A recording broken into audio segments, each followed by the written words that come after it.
Wait here. Lord Commander. Well? The king is not in his tent. Not in his tent? No, sir. Well, it must be somewhere. Have you searched the camp? Yes, sir. I brought the aid you assigned to him. I think the man knows something.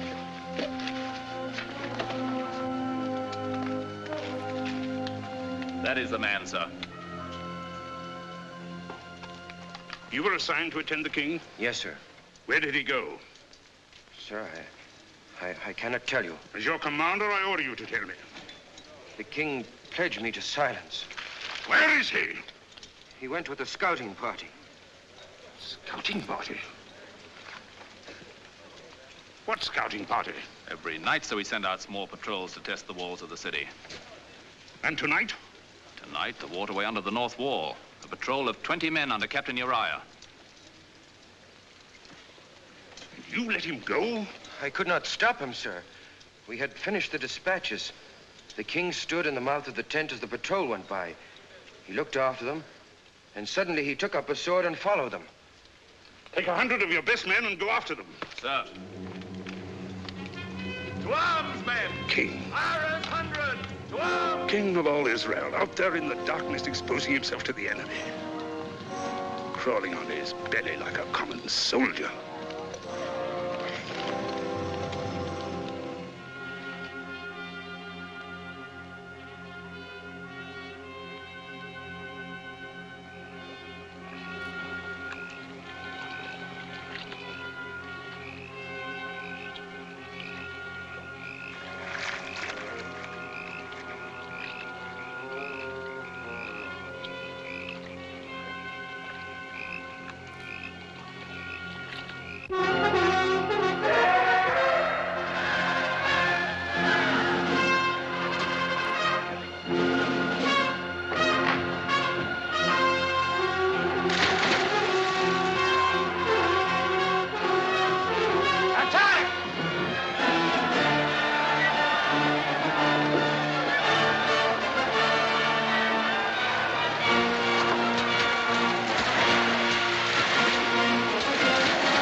Commander of the army, my order. Yes, I know.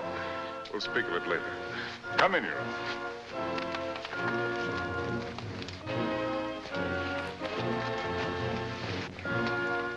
I apologize for delaying your supper. Sit down, Uriah. Pour us some wine. Sit down.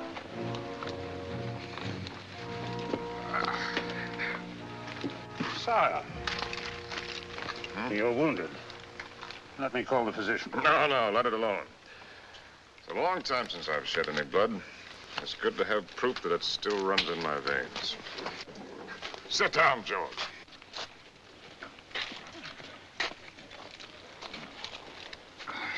We must decide on our strategy, for Rabbah is well defended. Unfortunately, there are no Joshuas among us to command the walls to fall down. What would you do, Uriah? I can speak for the men, sir. Every man in the army would be glad to die for David. 1,000 dead, perhaps 2. 1,000 vineyards and flocks left untended.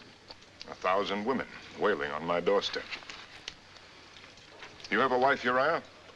Yes, sir. She will come to my door in tears. If I am unlucky. No, it is a certainty. In wartime, the best are always the first to die. Then her tears will be tears of pride.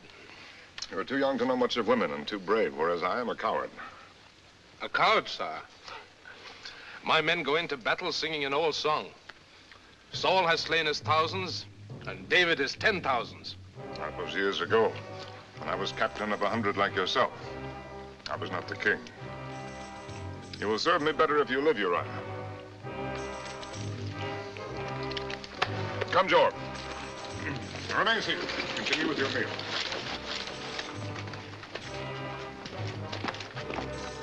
I will return to Jerusalem in the morning.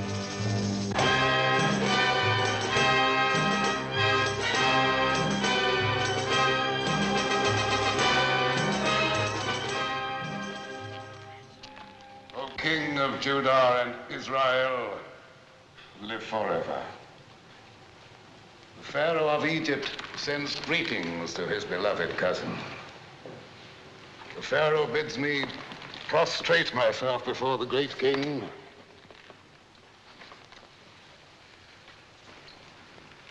and to present this humble token of Egypt's regard. The king of Israel warms himself in the sun of the Pharaoh's regard.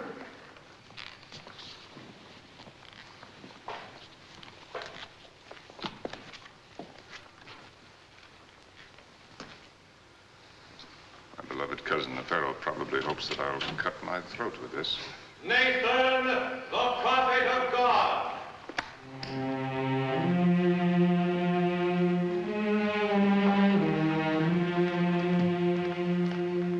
God walk with David. It is his custom to walk with Nathan. God looks with favor on your plan to bring the Ark of the Covenant into Jerusalem. Excellent. But as to your intention of building a temple to receive the Ark, he has commanded me to say this to you. Thus speaks the Lord. Should my servant David build me a house to dwell in? For I have not dwelt in a house since the day I brought the Israelites up out of Egypt, even to this day, but ever lived in a tent. Have I ever, in all these years, demanded that a temple be built for me? Now, therefore, I say to David, I took you from the pasture, from guarding your sheep, to make you shepherd over my people, even over all Israel. Yes, I understand. God sees no need of a temple. Is that it? That is his word. Very well, I leave such decisions to you. To God, sire. Whatever you like.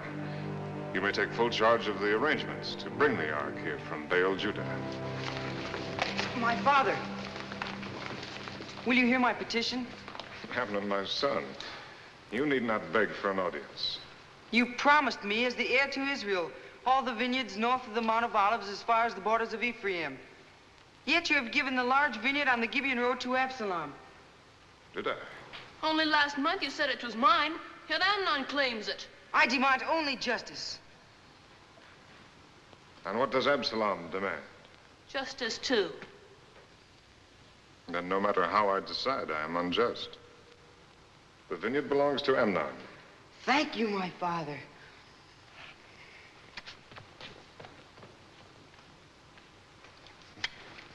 Come with me.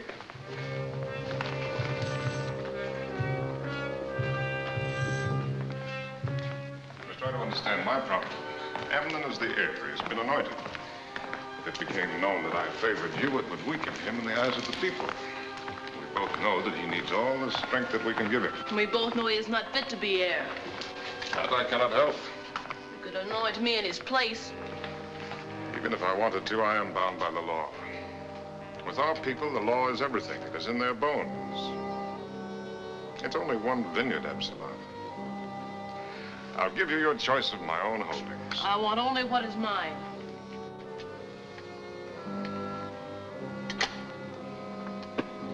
Here, take this. It is worth 20 vineyards.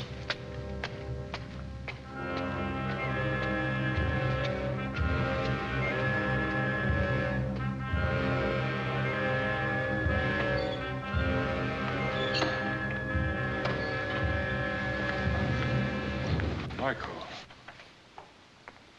I did not expect to see you here. Does my presence displease the king? Of course not. You're always welcome. If the sight of me is so welcome, why haven't you come to my chamber since your return? I had much on my mind. Yet you found time to greet your other wives. I was the first. And now I'm the last. If you had been with the others, I would have greeted you too. You remain aloof by your own choice. There was a time when you thought well of my aloofness. I make no objection to it now. Do as you please. How graciously you give your royal approval. Your sarcasm is wasted. We both know that royalty is a fraud. It was no fraud when my father was king. I've never denied that Saul was every inch a king. And his successor, every inch a fraud. I will not argue with that either. Do you think that hanging his spear on your wall will make you royal? Michael, please. I have messages to read. Oh, I understand. I am dismissed. The shepherd's son is dismissing the daughter of Saul. I am to go and sit with the concubines. They are my wives. And you are my wife. Is that not enough?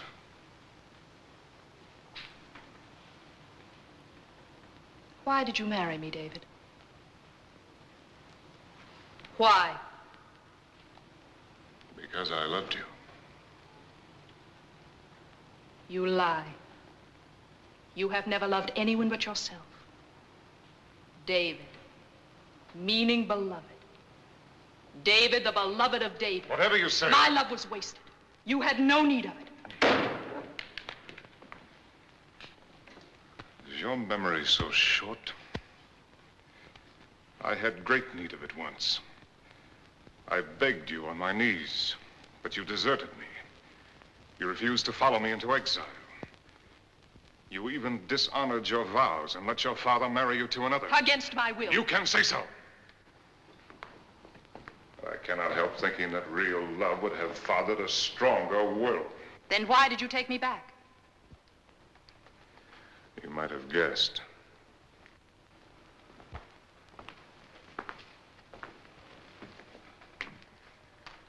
Without Saul's daughter at my side, the northern tribes would not have acknowledged me as king. By taking you back, I made Israel one.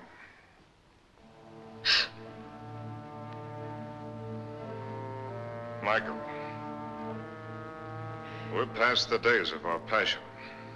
Love or hatred or anguish, even cruelty. Why should we torture ourselves? We have to go on living, Michael.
Other side.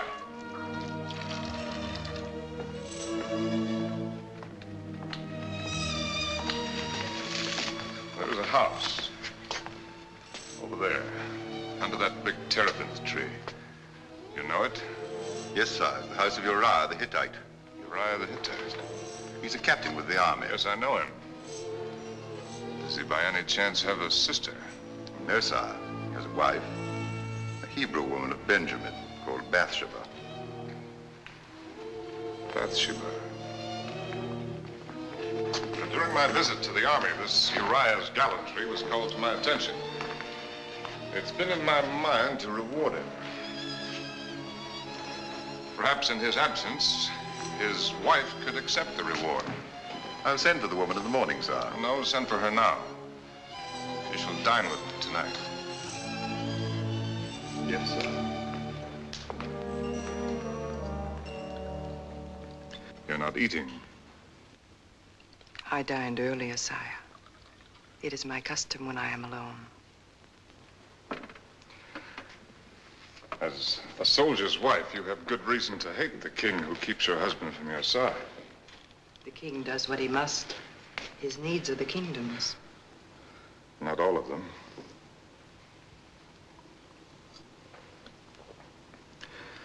His wine is Phoenician. I find it mellower than ours. It has the blandness of the sea air. Have you ever visited the coast? No, sire. I lived for several years among the Philistines. A cold people like their sea. We Hebrews are of the desert. We breathe its wind and our blood runs hot with it. Our emotions are fierce like the desert wind. We worship our God fiercely. We love fiercely. We feel sorrow fiercely. Even the lesser sorrow is like the absence of a loved one. Has Uriah been away for long? We have been married 7 months. Of this time, we've been together 6 days. A poor return on the hopes of your betrothal. You are generous indeed not to hate me. I had no hopes, sire. I first saw Uriah on our wedding day when my father brought me to his house. Then 6 days is the sum total of your love. Of our marriage. Yes, sire.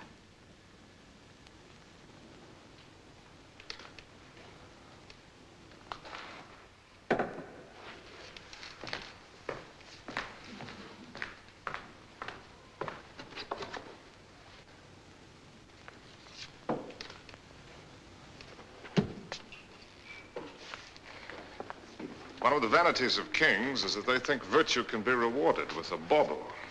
Our God must laugh at the spectacle of unvirtuous kings, hanging bits of rock and metal on virtuous men.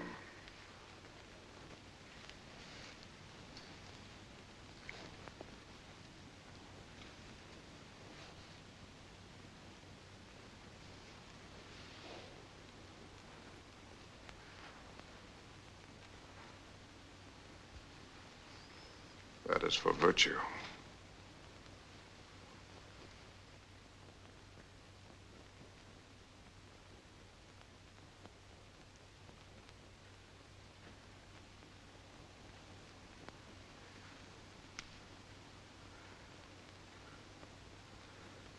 Now you understand why I sent for you. My understanding is not necessary, sire. Why not? You are the king. Is that all? Well, leave the king out of it. Think if any man would be content with such an answer. What other answer can I give, sire? You have sent for me and made known to me your will. What else is there for me to say? In Egypt, that would be enough. There, the pharaoh has certain rights he can command, but even if I had the right, I've never used my power to take anything by force. All that I have ever had has been given to me. Freely, without restraint. Even Israel, I refused the throne until every elder of every tribe had come to me and begged me to take it. It's been a kind of pride. My pride, never to force myself on anyone. So I said nothing to you until you told me that there is no love in your marriage. Yes, you told me that. And so did Uriah. His dream of glory is his wife in tears. You'd better go.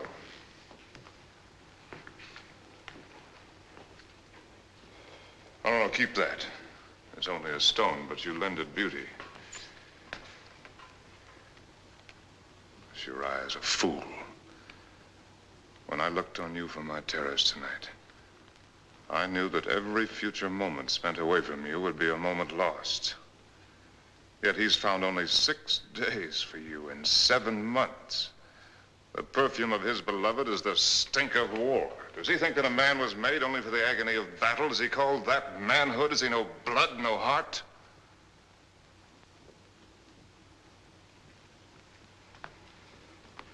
Now go. Be thankful that I am not Pharaoh. At least I can console myself with the thought that your modesty matches your beauty. Perhaps you would prefer truth to modesty, sire. Before you went away, I used to watch you every evening as you walked on your terrace. Always at the same hour. Always alone. Today I heard you had returned. Then you knew that That you would be on your terrace tonight.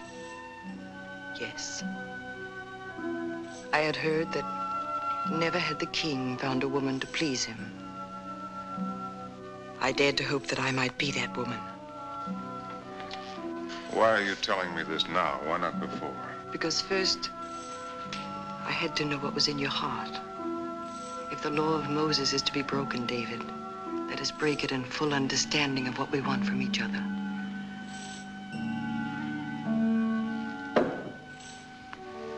No, please. I'm not finished. There are women you could send for and send away again. I am not one of them. What do you want? To please you. Have I not made it plain enough that you please me? I'll never send you away. If that is what you want, never as long as I live. No, David, that is not all I want. Think not of this one night, but of all the days and all the nights to come. Think if I can give you what you need for as long as you live. As your wife.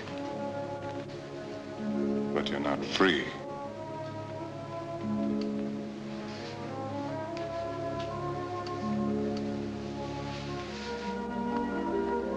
If I were free. A king is not supposed to need anything. Only a fool would suppose that. Oh, then. Friendship. I had a friend once, but I destroyed him.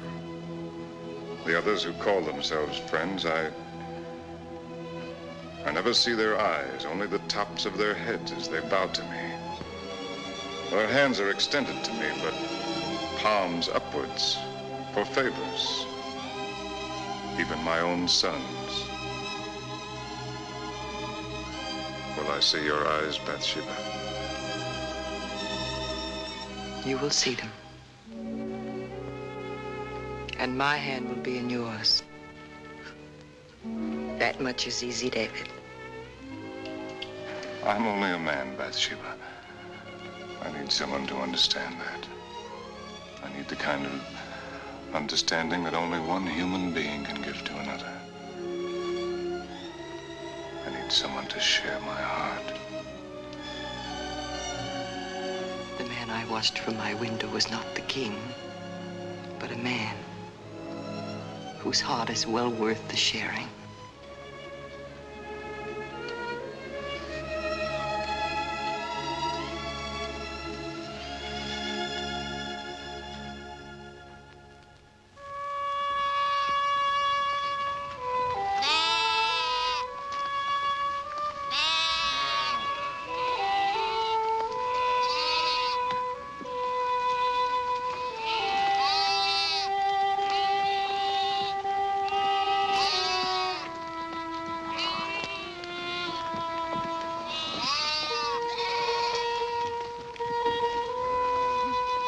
Oh, David!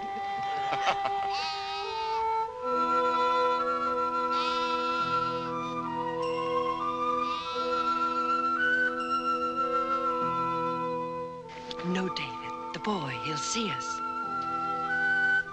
No matter. Shepherd boys learn early about life.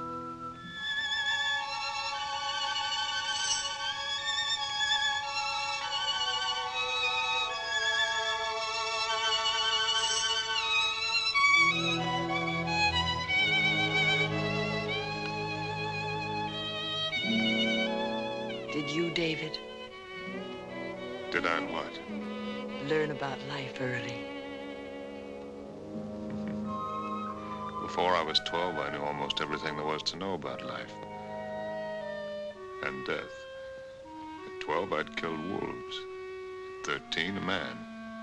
Tell me. Not about the killing. Tell me about the boy you were.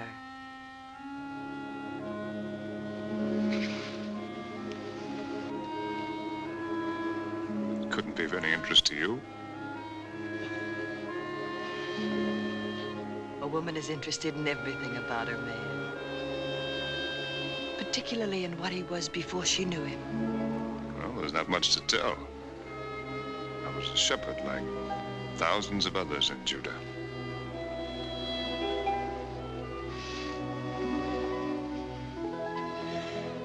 You slept out under the stars.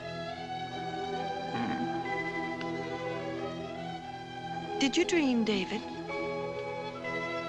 What did you dream about? Surely a man is entitled to the privacy of his dreams.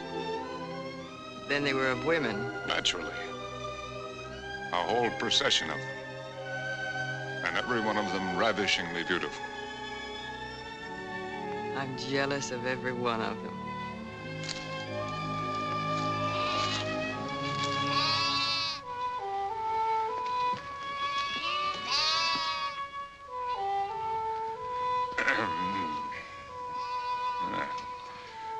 It's been a dry year.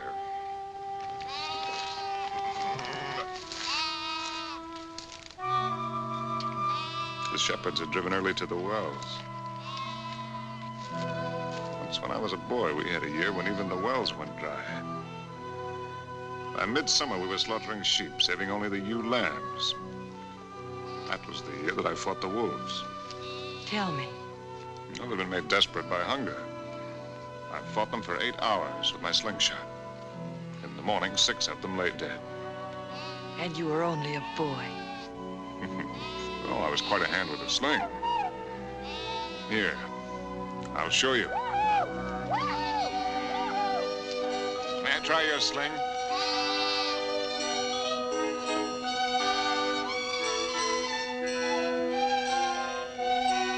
Now, that tree. Watch.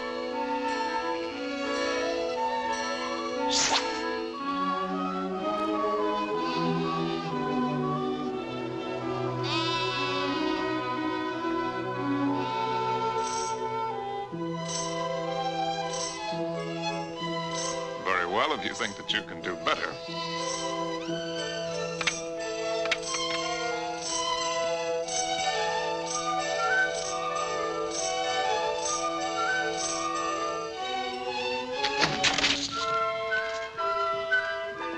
Yes.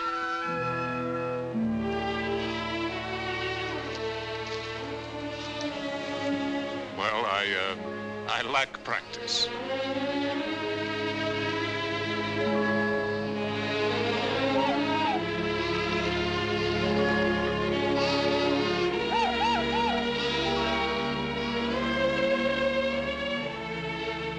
David, did you really kill Goliath?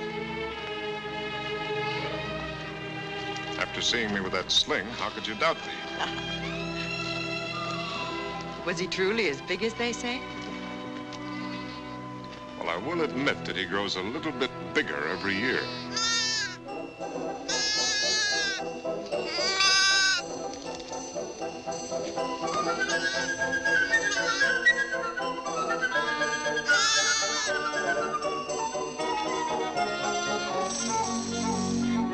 A new life.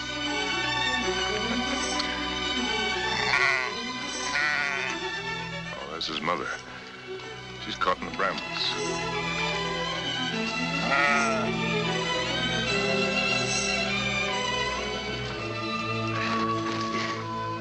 I'll give you some help. Thank you, sir. Let's clear those hind feet. No, use both hands. Oh.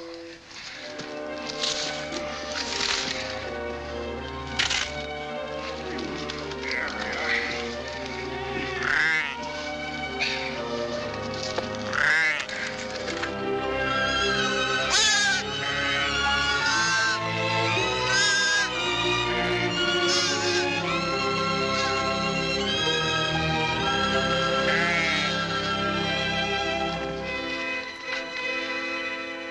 An old soldier, sir. I fought for the king. David? Not him, sir. For the king. King Saul. It was in his last battle. There, at the Mount of Gilboa. It's peaceful now. Good grazing for the flocks, though we lack rain this year. But that day it rained blood. Yes. I saw the king die. Saw him fall on his sword when he knew the battle was lost. Tell me, did you also see the king's son die? Jonathan. Yes, sir, I did. You see that rock that juts out from the face of the mountain? The big one, with a sun on it. Prince Jonathan stood there with a loyal friend on each side of him. He fought there the livelong day. His friends went down, but still he fought against tens, then against hundreds. They overwhelmed him. Those Philistines and their brass and heathenish helmets. It was a black day for Israel. The king gone, Jonathan gone. None worthy to take their place. Yet Israel found a king in David. Saul was king. Jonathan should be king today.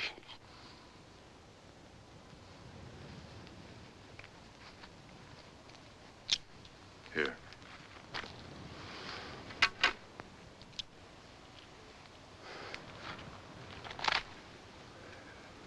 Thank you, sir.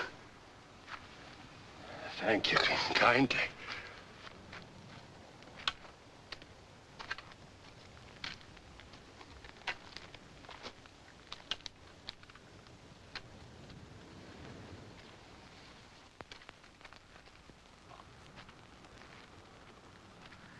David. Come. It's getting late.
fallen in the midst of the battle.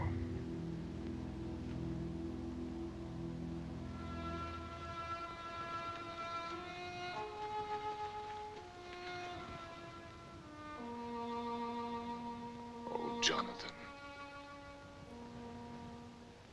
thou wast slain in thine high places.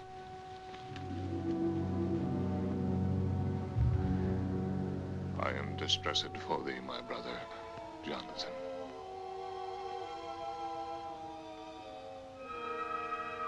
Very pleasant hast thou been unto me. Thy love to me was wonderful, passing the love of women. How are the mighty fallen, and the weapons of war perished.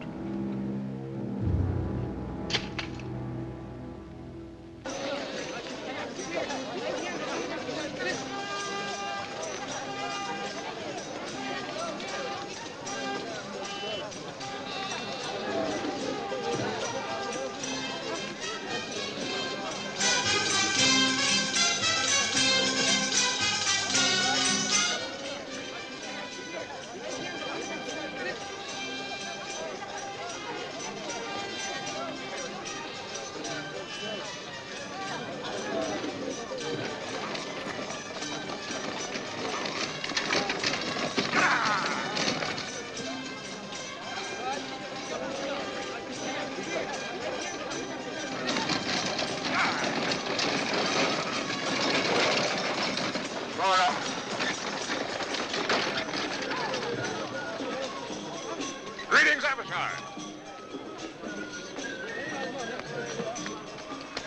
I received your message. Am I in time? Yes, sir. Even now, the caravan approaches Jerusalem.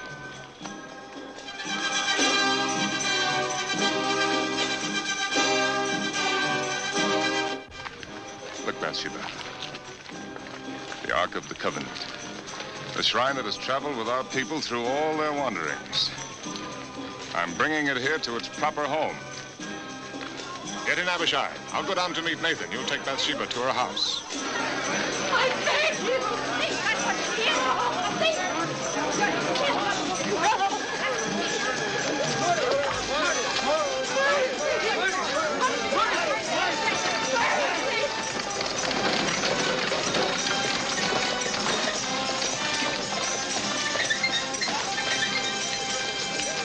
Mercy, I beg you. It's for you to cast the first stone.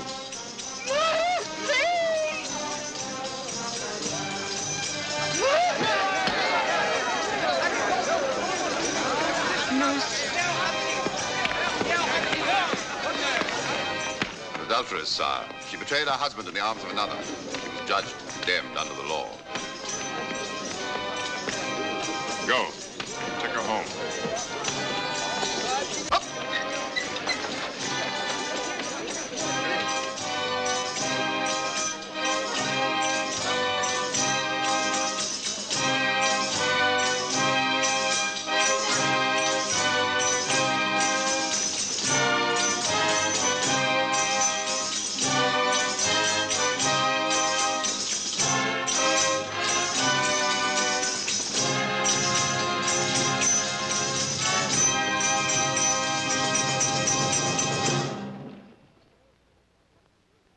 Sire. Nathan?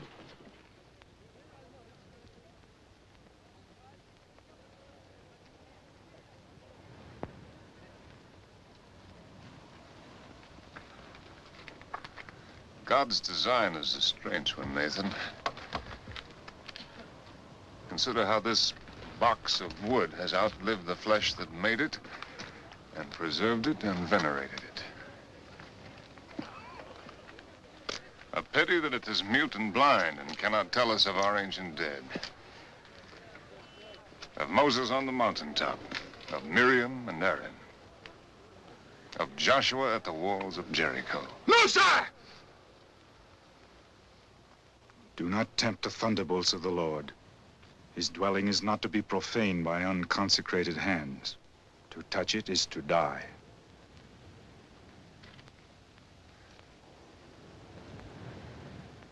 As you say, Nathan.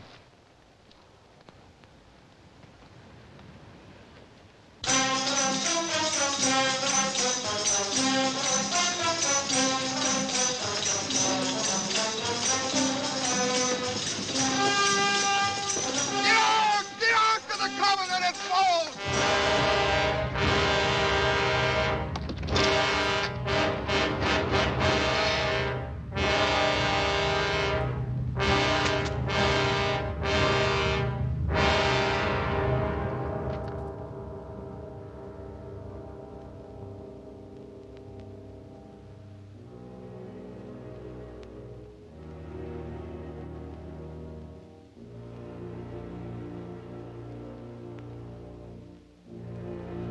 Dead.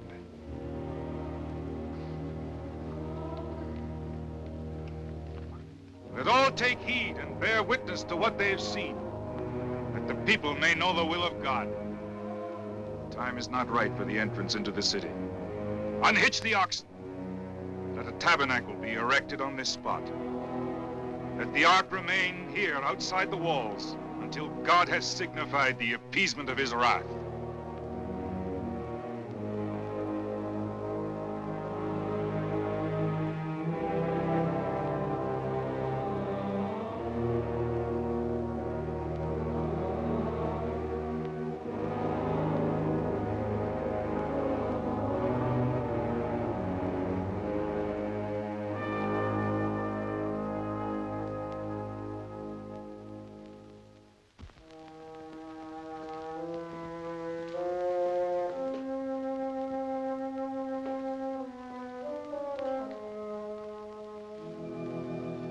David.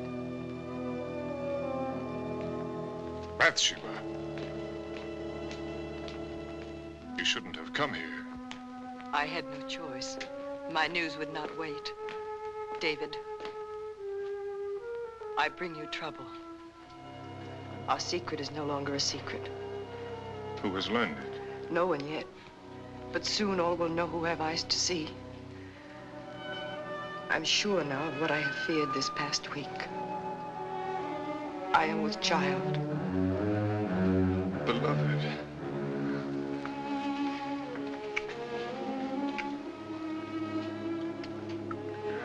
No need for tears. You bring me only joy. What man would not be happy to learn that his wife will give him a child? I am not your wife. You are my only wife. Please, beloved, do not be afraid. I am not afraid. Soon enough, we must all go down to Sheol. My tears are for our child who will never see the light. Bathsheba, listen to me. You will not die. The law says that I must. They would not dare. I am the king. The Israelites have had kings for less than 50 years. They've had the law of Moses for hundreds. Then I will give them their kingdom. You and I will flee into Egypt. No, David. Your life is marked out on a certain course. Even you cannot change it. It is God's design.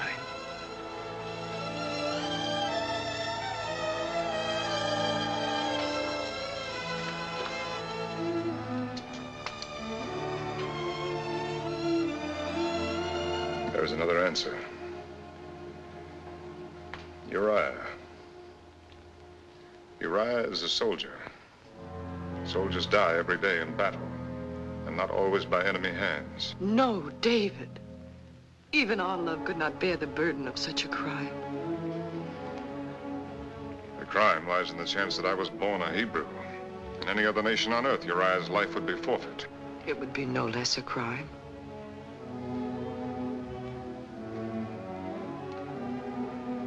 If I sent for him, told him everything. We both know what he would say. Yes, honor is everything, charity nothing. For the sake of honor, blood must flow, lives must be ruined, humanity denied. I can see Uriah now, hurrying to the gate, eager to be the first to cast a stone. Sire. What is it, Abishai? The orders for Joab, sire.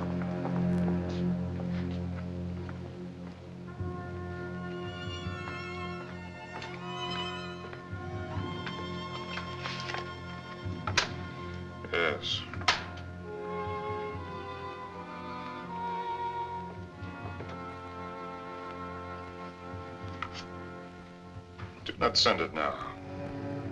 I may want to add to the message. Yes, sir.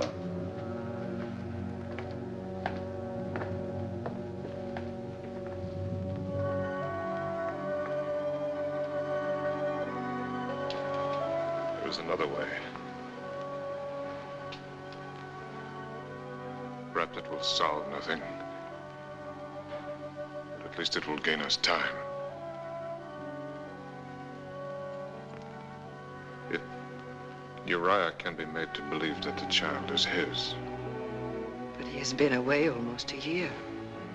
I will send for him to report on the campaign. He'll be here in Jerusalem one night, perhaps two. You called me your wife. The law calls you his. That is not worthy of you, David. It tears my heart to suggest such a thing. But it is your life, beloved. Your life. It is shameful what you ask. There is no shame too great. No act so vile that I would not commit it. It would save my love.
Late and our guest must be weary from the road. Come here. Absalom, my son, it is many days since we've seen you at the palace. I've been in Judah, sire, tending to my vines. And do you expect a good yield from your vines? I have no reason to be dissatisfied, sire. In such a bad year. You're to be congratulated. I should like a word with you in private, Uriah. I'm at my king's service. I will not keep you long. You must be eager to go home. To your wife. You say the attack is planned for the day after tomorrow. Yes, sir. Job is confident that it will meet with success. He promises you rubber within a week, sir. With your permission, sir, I plan to return to camp early tomorrow so that I may lead my 100 into the battle. As you wish. Abishai will have dispatches for you to carry. But if you desire to remain in Jerusalem longer... My only desire is to serve my king. I might believe that. But you have a wife. My wife is nothing, sire, beside my duty. Sit down, Uriah. They say she's very beautiful. As women go.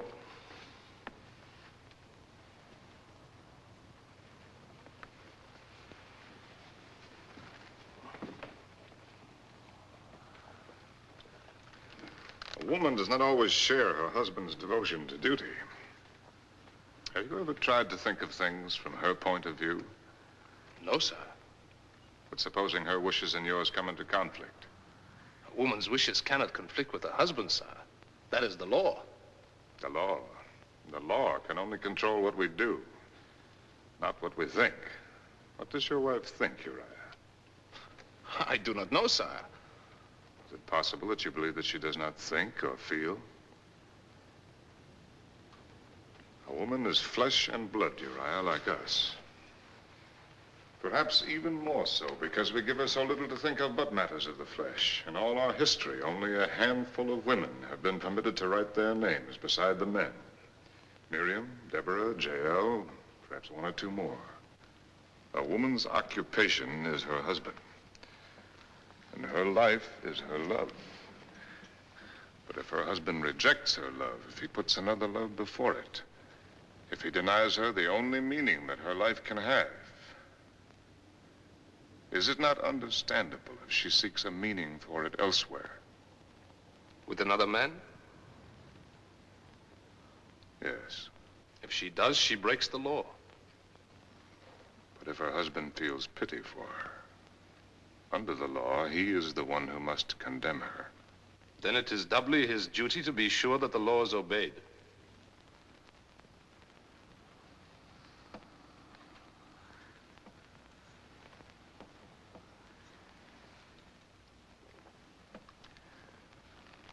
Would you condemn your own wife, Uriah?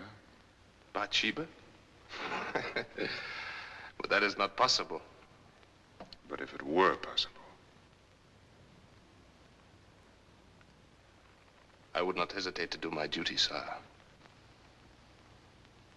You would force her to suffer the most horrible of deaths. Let the mob drive her like a dog through the streets to the city gates. Watch the cruel stones strike her flesh. Yes, sire. If she had broken the law.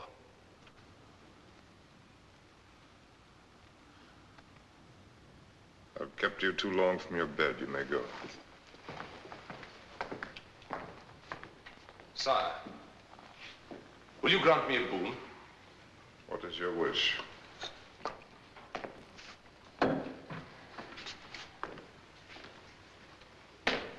When Abishai prepares the dispatches, let him say this to Joab in your name. Set Uriah in the forefront of the hottest battle, that he may serve as king to the utmost of his ability. I will consider it, Uriah. My thanks, sire.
you are up late, David. So are you. I thought I might be of comfort to my husband. It's a terrible thing to know that your beloved is in the arms of another. Do not trouble to lie. You see, I know your secret. Yours and the Lady Bathsheba's. You know nothing. The lady has servants. Servants tell things to other servants, and they in turn tell them to their mistresses. So the daughter of Saul concocts a fantasy from servants' gossip. Bathsheba's condition is no fantasy. And the child she carries is yours. Oh, my husband, I guessed at once why you had sent for Uriah. Only David would have thought of it. A clever trick, worthy of the son of goatherds. Get out. You cannot save Bathsheba now. Your scheme has failed. Uriah has not been to his house all night. Even now, he sleeps here in the palace with the officers of your God.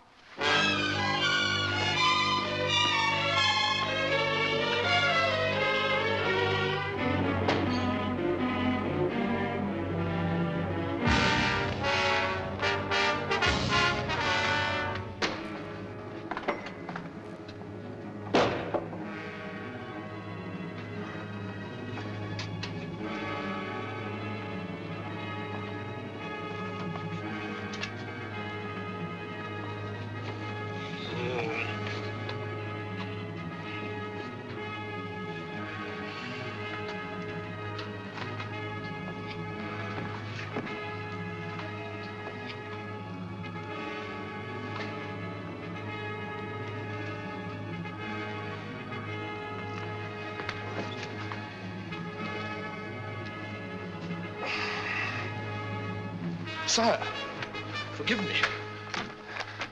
I have slept late. I told you to go home. I ask your pardon, sire. I could not go to my wife. Why not? It's a matter of my own worthiness. Perhaps you will consider this foolish, but when Joab told me I was to come to Jerusalem, I swore an oath on my sword.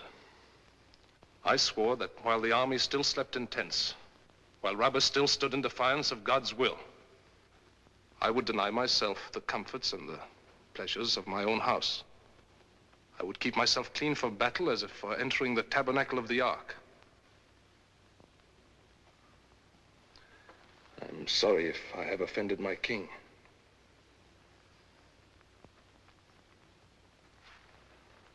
If the dispatches are ready, I will go. You fool. You stupid lion.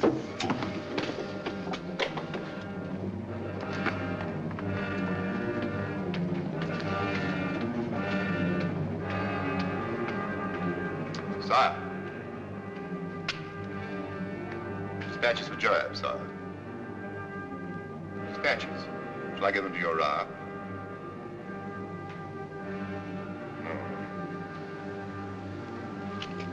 No.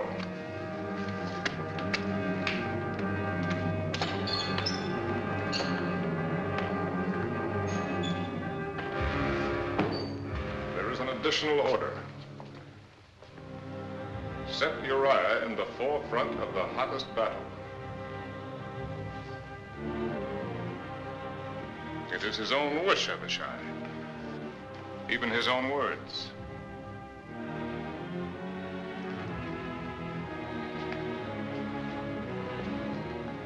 Is that all?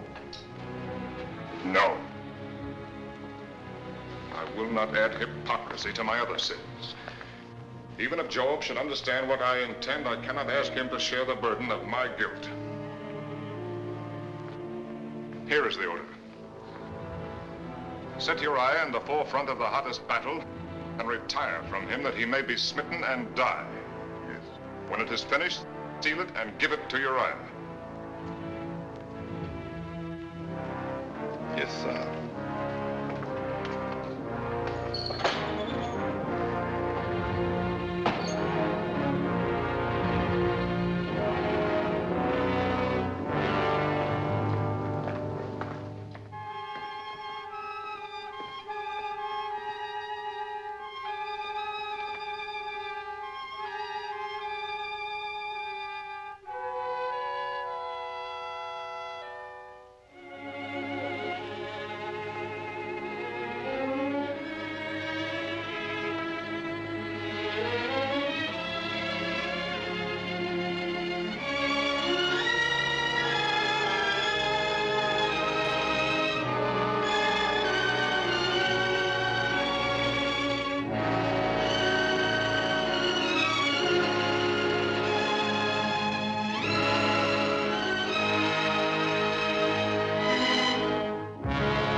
bring great news.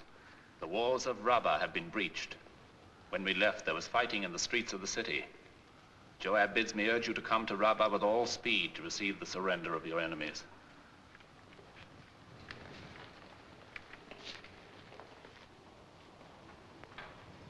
And our dead? Our losses have been heavy, sire. Of the captains of 1,000, Abimelech, the son of Jerubbaal, and Heled, the son of Ikesh. Of the captains of 100, Hezro the Carmelite, Egal, the son of Zelik, Ittai, the son of Ribai, Abiel, the Arbathite, Eliam, the son of Reuben, Shammah, the Harodite, Uriah, the Hittite, Bani, the Gadite, Asmaveth, the son of Eli, and many more are wounded. How did Uriah the Hittite die? There was a mistake in the order, sire. Uriah advanced too far into the breach and was cut off from his command. When you have eaten and rested, prepare to return to Rabbah. I will ride with you. Sire.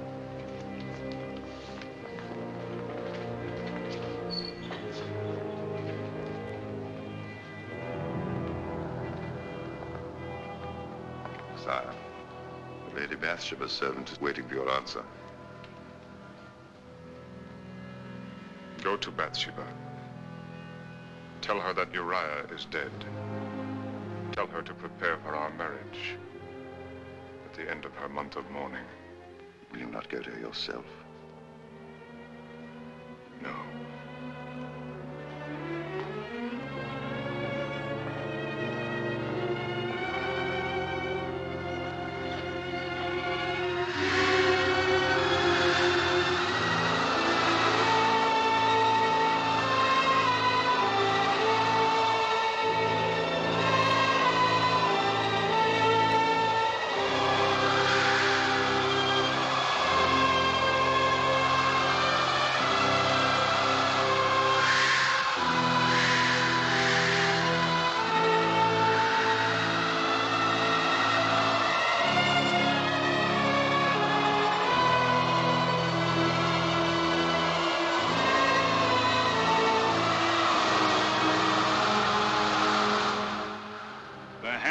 God is heavy on his people. Thus speaks the Lord. I will withhold the rains and cause the fields and vineyards to dry up and the flocks to grow thin. I will waste the land with drought, the people with famine. Yea, I will smite Israel for its sin against me. Woe unto Israel! Woe unto my people who have sinned. What sin, Nathan? The Lord has not vouchsafed to me its nature. But evidently the sin is great, thus to incur his wrath. Does it take so much to make him angry? That soldier who laid hands on the ark, he was only trying to be helpful. It is not for us to question the ways of the Lord. I question nothing. Yet the sun was hot that day. The man had been drinking wine. All were excited when the ark began to fall. Is it not possible that the man might have died naturally from other causes? All causes are of God. We've had droughts before, Nathan. I'm buying grain in Egypt and Philistia. There will be enough for everyone until the rains come if I have to empty my treasuries. Now, what more can I do? Is there anything else? Yes, sire. I have sat in the gate and listened to the people talk of the king. What do they say? They say that David is no longer David. They say that he neglects his duty, that he is often away from the city. When he is here, he has turned his face from his people. Petitioners are sent away from his door without a hearing. In hard times, it's natural that some will complain. Complain, yes, sire. But not talk openly of overthrowing the king. Explain yourself. The hearts of the Israelites are turning after your son. Well, it's difficult to imagine poor Amnon winning anyone's heart. Not Amnon, your second son, Absalom. Boy? Every day he is at the gate seeking those you have turned away. To these he says, "Oh, that I were made a judge in the land. that all may come to me and receive justice. Confine yourself to the affairs of God. Leave the affairs of the kingdom to me. Sire. Oh, Abishai, I have orders for Joab. The king forgets that he too is a servant of the Lord.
The priests are waiting.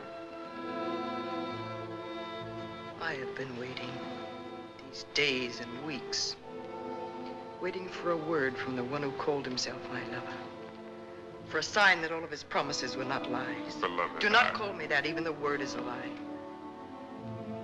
If you still loved me, you would not have avoided me. You would not have left me in darkness, alone with my fears. You know that I was called to Rebbe. It is a week since your return. They are waiting. Let them wait. There will be no wait. I will not try to justify my behavior. But even if I have earned your hatred, you know why the wedding must take place. I could more easily find courage to face the stones of the mob. If our marriage is no more than an act of charity on your part, then say so. If I have lost your love, tell me, and I will trouble you no longer. I am not a beggar, David. Beloved,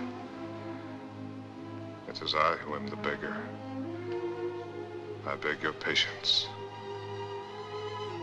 If you love me, say no more. Take my love on faith. It is yours, and will always be yours.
My lady, the king should be called if he would again see his son alive.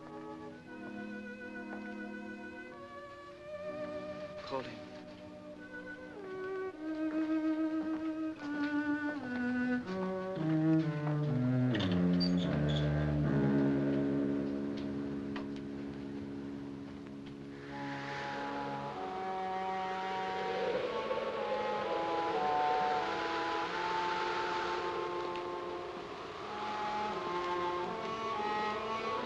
Sire.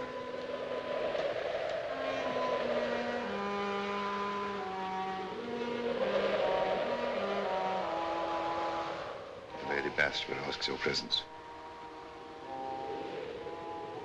The child is better. No, sire.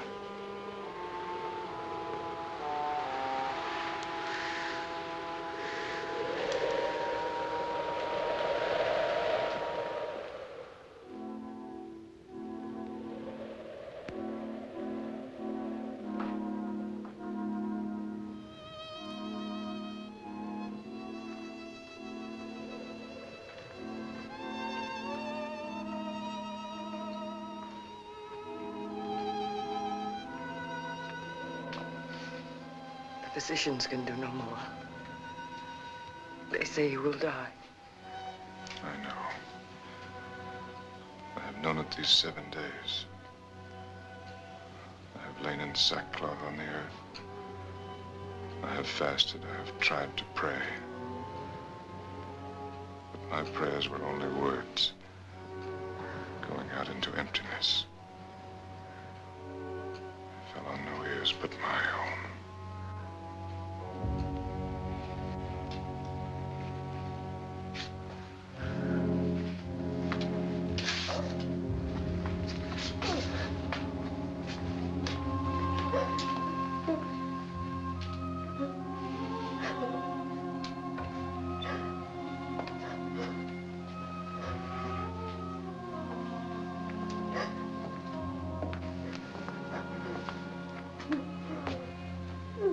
Sire, you tell me to inform you. The ambassador from Egypt has arrived. Shall I send him away?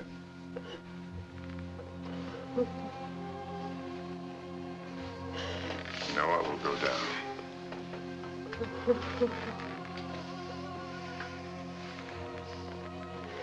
The time for grieving is past. Will it bring my son back if I mourn for him?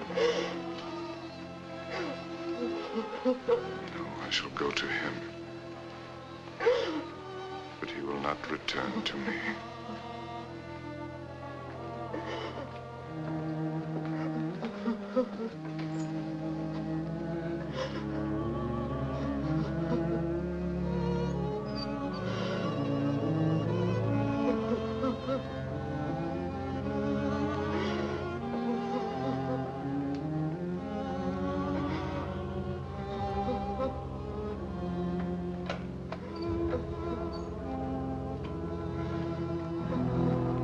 The heart of the Pharaoh bleeds for his cousin and for the people of Israel. But alas, the Pharaoh's storehouses are empty. There is barely enough grain to feed Egypt. The heart of the Pharaoh cannot bleed, for it is bloodless. The storehouses of Egypt are full. My sacred Osiris, I swear to you I speak truth. Dog of Egypt, you lie. And your master lies. This is only what I expected. Charity is not to be found among the virtues of those who make gods of vultures and hyenas. Now go. Nathan, the prophet of God.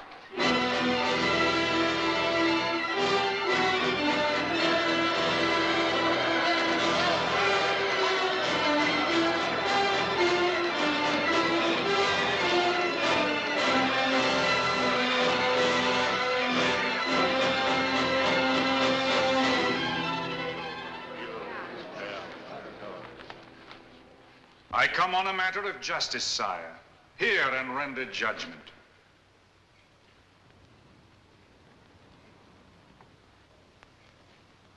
You may speak.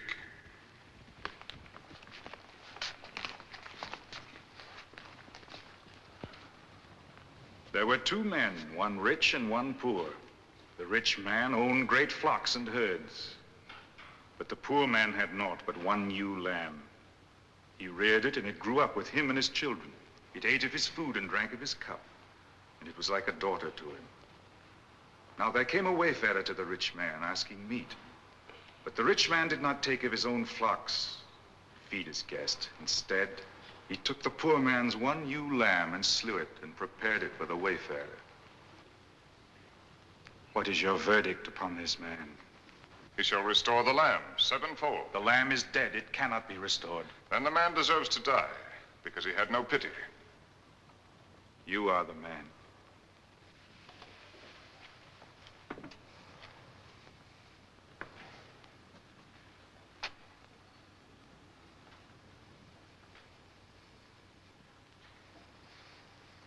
You have made me pronounce sentence upon myself.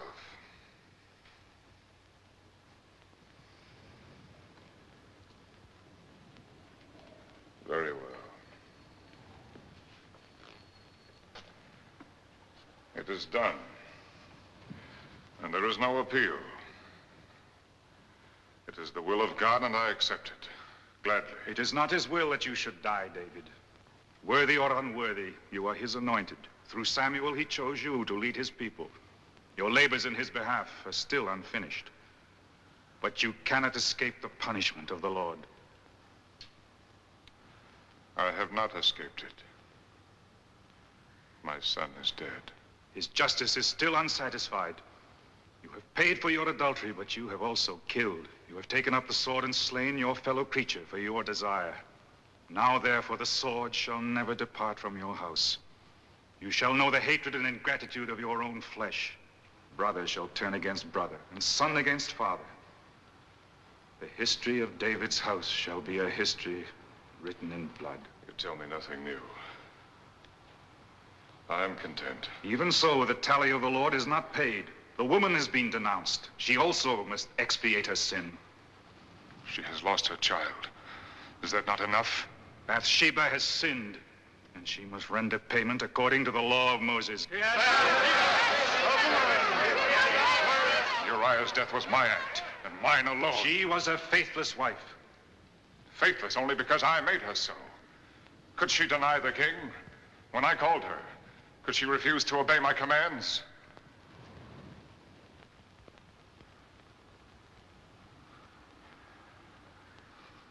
No, she would never lie for herself. And I will not lie for her. But even if she sinned, she has done no evil. She came to me with love and tenderness. She lifted up my heart. She has brought no evil with her. She has brought adultery and murder. She has brought the drought and the famine. She has brought the wrath of God upon Israel. They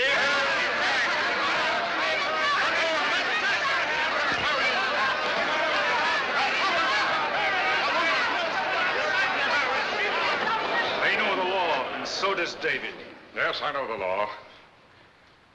Where are the accusers?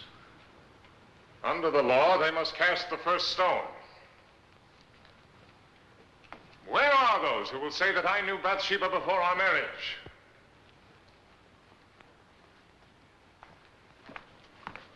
Who will dare to say it to my face?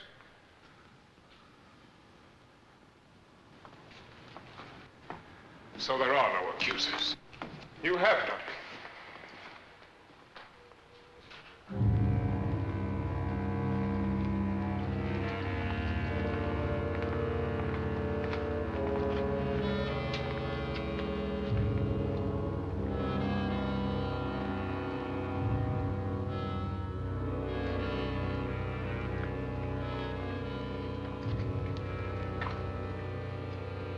Michael. I cannot find it in my heart to blame you for what you do. But you, Absalom, my son, have I given you cause to hate me so? Go, David, and bring Bathsheba here to face her judges. You have made her a queen in Israel. It is not fitting that she should be dragged to judgment by the people.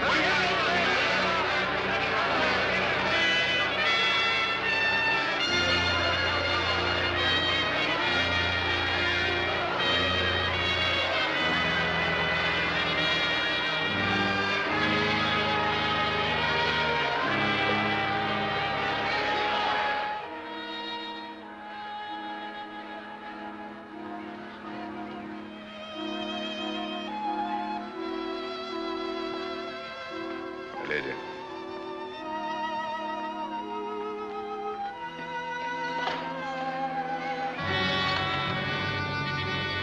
Abishai, go to the stable and get horses. Bring them to the gate in the garden wall. Yes, sir. No, not that way. They'll be watching. Go by way of the terrace. We'll be out of the city before they know that we've gone. Sire!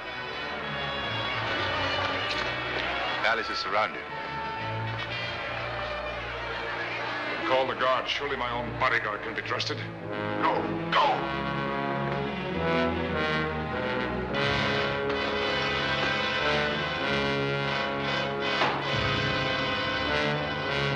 No, David.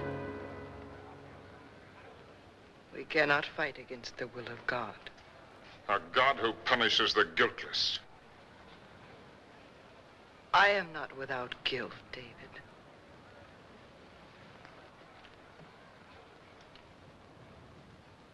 Now I know how Uriah died.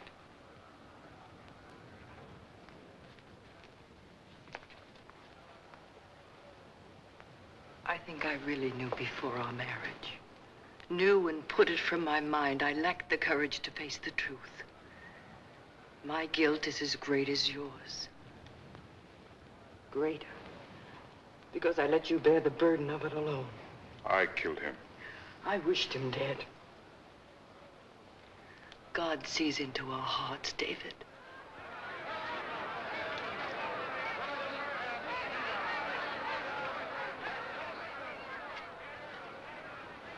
I am ready.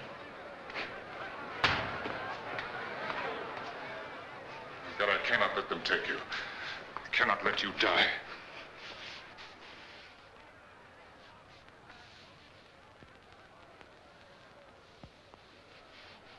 David. Yes, love.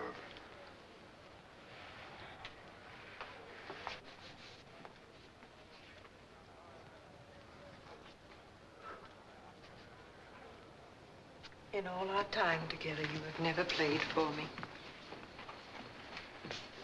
Something from your boyhood. When you were a shepherd.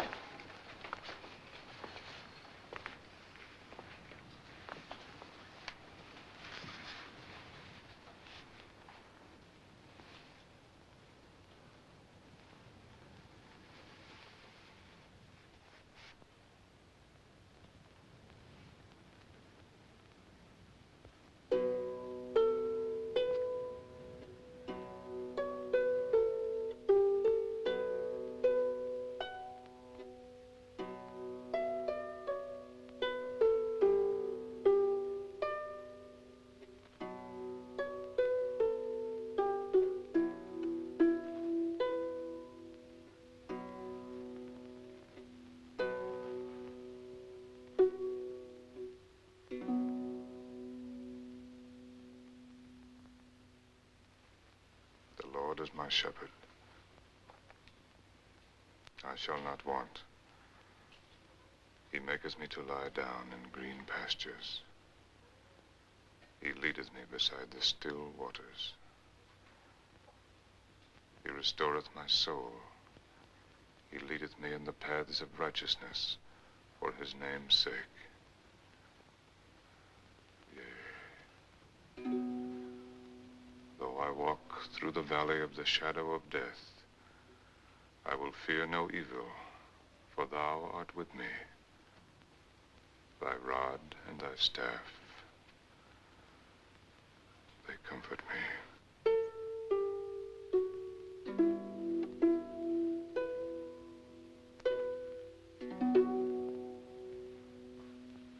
Thou preparest a table before me in in the presence of mine enemies. Thou anointest my head with oil. My cup runneth over.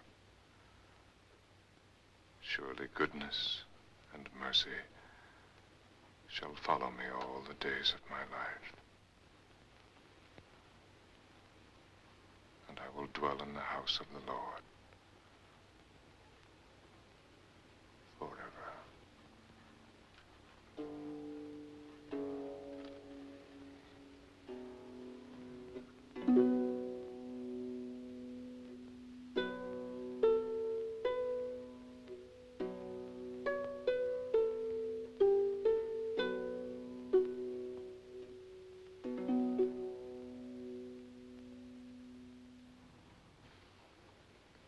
Goodness and mercy.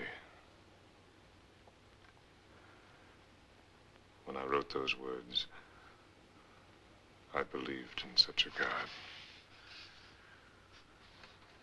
I was only an ignorant shepherd boy. There was no one to teach me about God. So I taught myself. I saw him in the hills, in the trees, in the miracle of the birth of lambs. I felt his mercy when the wolves had fled and my flock was safe, when spring broke the grip of snow and ice, when the cool wind blew after the heat of the day.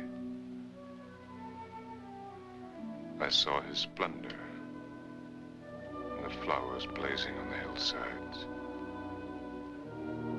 the stars burning in the sky, and knew his hand in everything.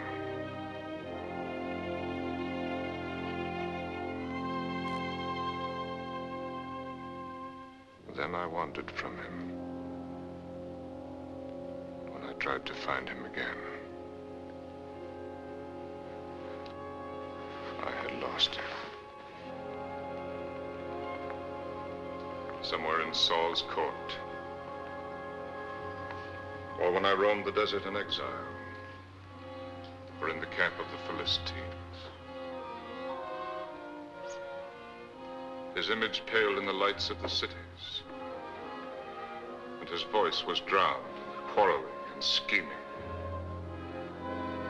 of the ambitious and the mighty.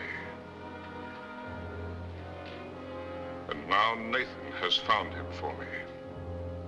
Not the God of my boyhood days, but a God without mercy. A God who thinks only of his justice.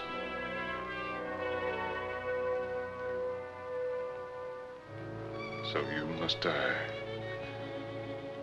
as the soldier died when he tried to save the ark from falling. He put his hands on the ark like this.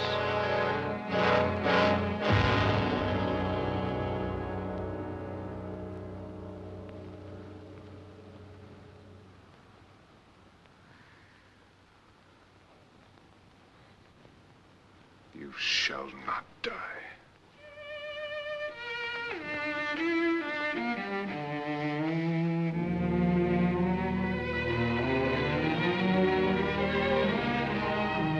You shall not die.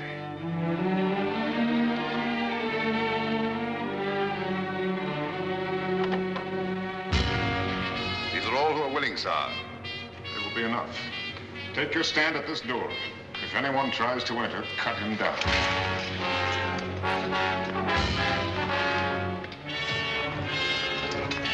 You go to the right door. You to the left. Two at the wall. You to the stairs. You to the gate here.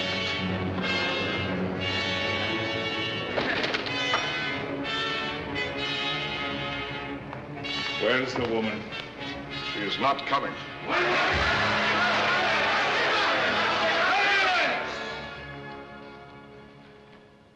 He is the king.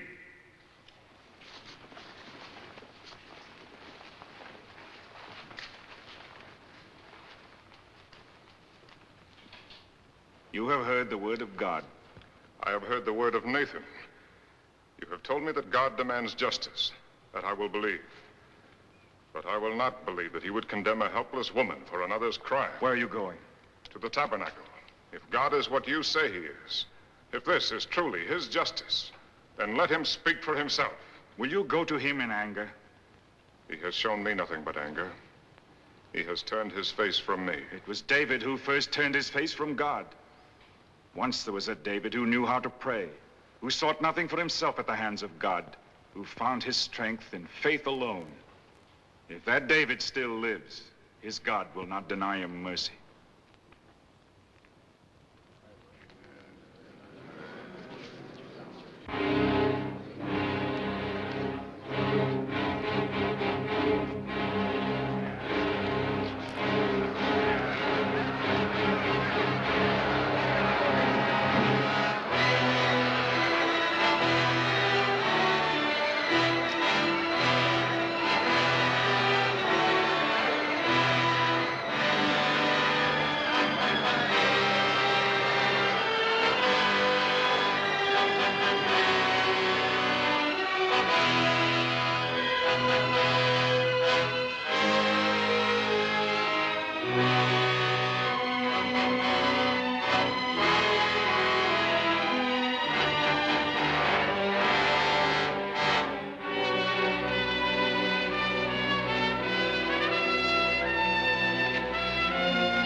Oh, God.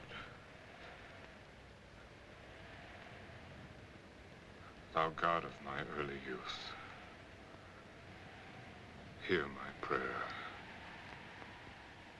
Let thine eyes, which alone see clearly, fall upon thy worthless servant.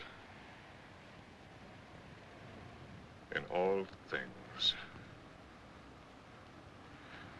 have I failed thee. My life is a waste. My crimes are many and terrible. To my sons I have bequeathed the evil that is in my blood.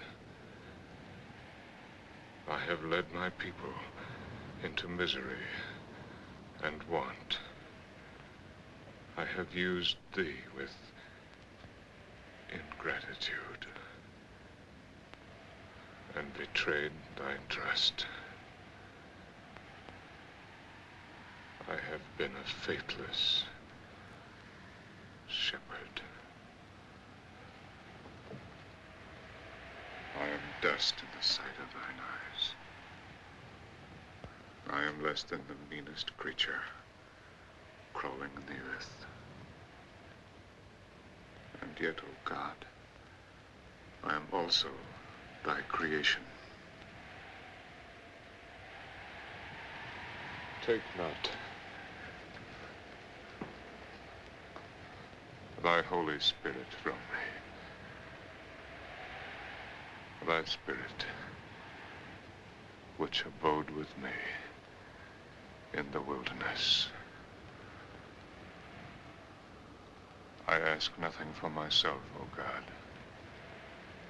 By my sins, I have put myself beyond the compass of thy forgiveness. But lift thine hand from thy people who suffer for my crimes. Forgive them the sin that is not theirs, but mine.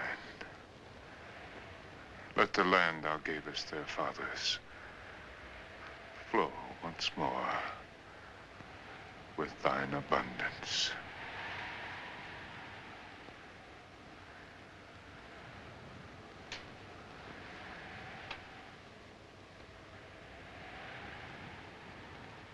And let Bathsheba live to praise thy name and testify to thy mercy. Show her the loving kindness of thy heart. Cleanse her from sin.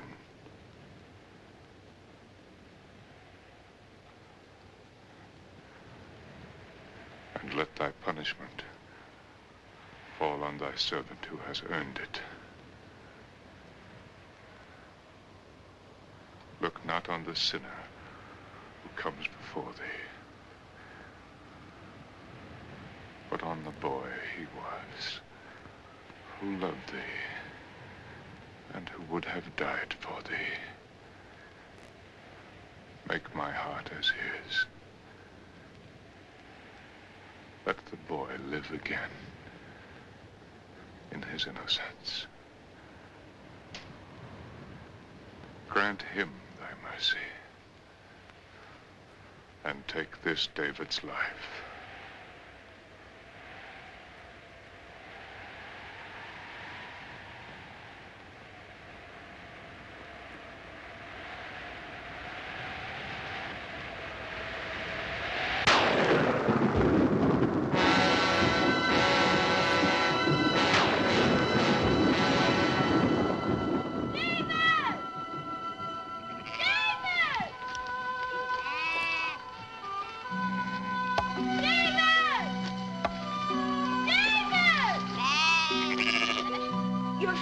You come to his house.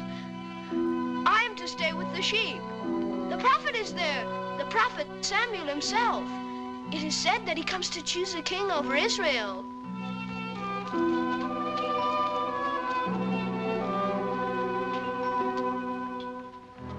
Uriah, Abinadab, Shammah.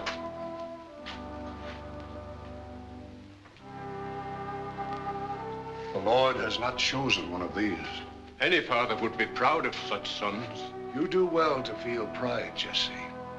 But the Lord does not see as man sees. For man looks on the outward appearance, but the Lord looks on the heart. Who is this? My youngest son, David, who tends the sheep. But he's only a boy, a dreamer, a singer of songs. Come hither, David.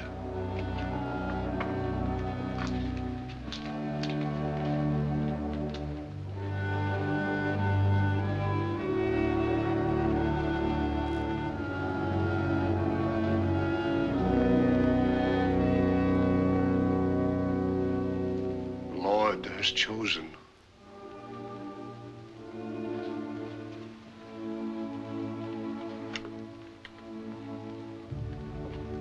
Honor him, David.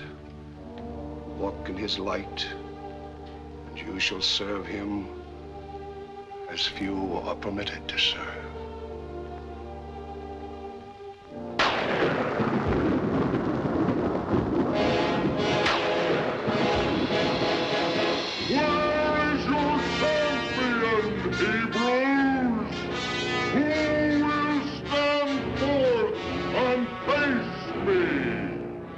Of God, sire, challenging us to send a champion against him and so decide the battle.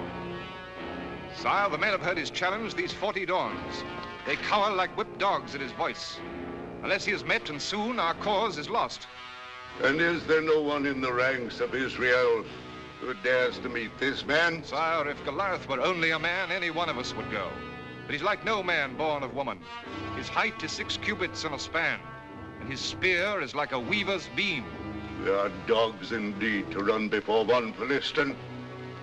Is there no courage in Israel? Sire, courage alone is not enough. No arrow can pierce the giant's armor. No spear can thrust beneath the reach of his arms. He casts his spear 100 long paces. We call ourselves the chosen of the Lord. Are we to let the enemies of God take Israel because we lack a champion? Sire, I will meet Goliath. Who is it that speaks? Come forward.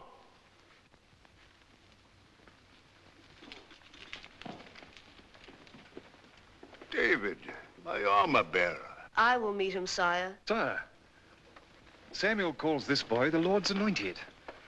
If you let him go down to face the giant, Samuel's prophecy can be proved. Or disproved. David, you may meet Goliath. No, David. Father, he is my friend. Silence, Jonathan. Go, David. With God, David. Is Goliath a dog that you send a boy to meet him? Come closer, little one. Come closer. Come closer, little one. My father, let me go down in David's place. No, Jonathan. Let the Philistine prove the folly of Samuel's prophecy.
man can ever hope to know the real nature of God. But he has given us a glimpse of his face.